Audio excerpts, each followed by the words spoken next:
We have 2 more questions.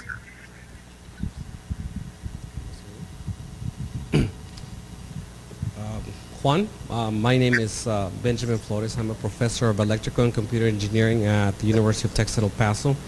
I had the pleasure of meeting the president back on January 6th. I was one of the 12 outstanding mentors in STEM education that were honored by President Obama. I had a wonderful time. I shook the hand of our president, and I was very proud of that particular moment, because it meant to me a great deal. 20 years of hard work came to that one point where I actually was recognized by our premier administrator. For 30 years now, the National Science Foundation has supported efforts to help underrepresented minorities succeed in the STEM fields. In particular, the Education and Human Resources Directorate has provided support to historically black colleges and universities as well as tribal colleges. There was up to recently an effort to create a track specific to HSIs. However, that has encountered significant resistance by none other than the current director of the National Science Foundation, who recently proposed to merge these tracks in the name of, let's call it competitiveness. However, I think that this is really bound to limit what we can actually accomplish as Hispanic serving institutions.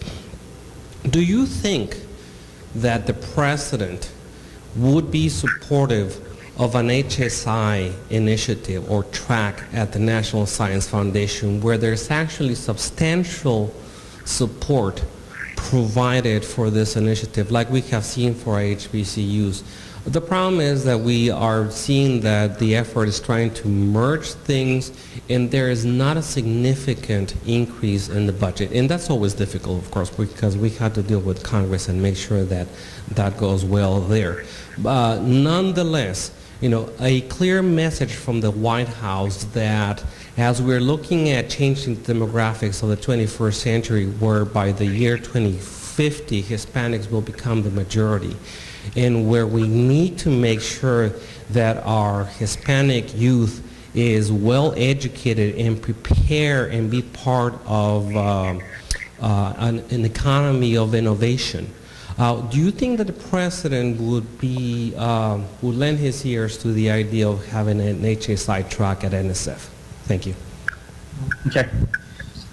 Great. And the first thing I want to say was congratulations to the incredible work you're doing there with UTEP, and I'm glad that you were recognized earlier. And that's exactly what we also have to do is make sure that we say thanks to all the great educators out there who are doing some incredible things. So I wanted to say congratulations on that first. But your question in particular is a great question. We are still in the midst of the kind of formulation of the policy and the strategies of what's really going to work best moving forward. And so all of that, as you just mentioned, is moving and things are being proposed. So it's not a done deal yet. But so there's not an answer right now as to what the final strategy is going to be. But I think for us, as we've been looking at what's happened in the past, Hispanic serving institutions have not had a separate track, as you were just mentioning, when it comes to STEM funding through the National Science Foundation.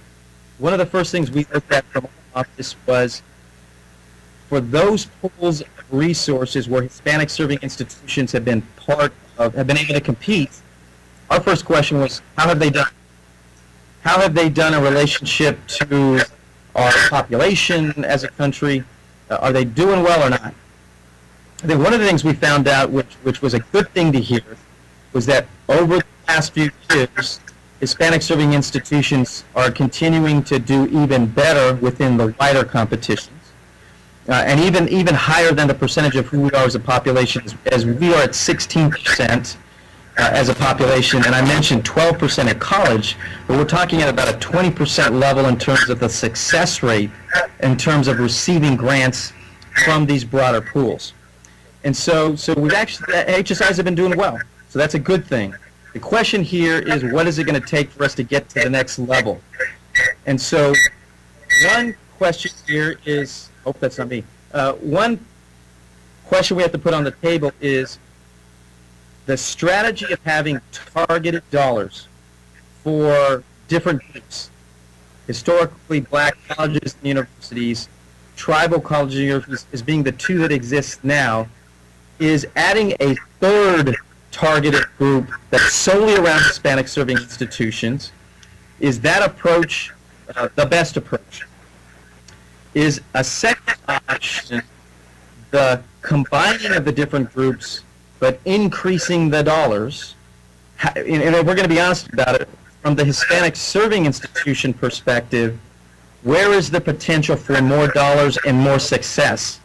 Is it in a smaller targeted fund only for HSIs, or is it in a larger pool of money where it's not guaranteed to go to HSIs, but if you look at the track record of HSIs applying with HBCUs, with tribal colleges and universities, with other larger institutions where they seem to have been doing well, are more dollars and more resources in that kind of a combined pool, is that a better strategy? And so those are a couple of the options. We would love to hear if you all have different ideas for other versions of it. We're still going back and forth right now in the midst of those conversations. To be honest right now, I think you're right that Congress has not been as crazy about wanting to do the targeted approach at any substantial levels. So when I think about my job, I think about where are we going to be able to get Hispanic serving institutions bigger dollars? And if Congress is going to give us a targeted program and it's going to be small, I guess it's a good sense that it's targeted, but if the dollars aren't there, there's a part of it for me that says if we can get a larger pool of resources that are way beyond what you would get in a small targeted pool for HSIs, and HSIs are doing well in that process, there's the ability to get even larger dollars. I think we just got to really look at the pros and cons of both. Like I mentioned, there's not a done deal here. The conversations are going on, but I would love to hear your all responses to either one of those options. If you think there's a third way, a fourth way, because at the end of the day, I know from our office's perspective, the end goal, which I think we share from all the people who are there at the conference today, how do I get more Latinos through college, getting degrees, moving on to graduate work, and getting into STEM-related jobs? That's the ultimate goal. And the question is, what's the best way to make that happen along the way? So we'll keep you informed, and we want you all to be part of those conversations, but I'd love to kind of hear people's reactions and what you all think is the best way to move forward.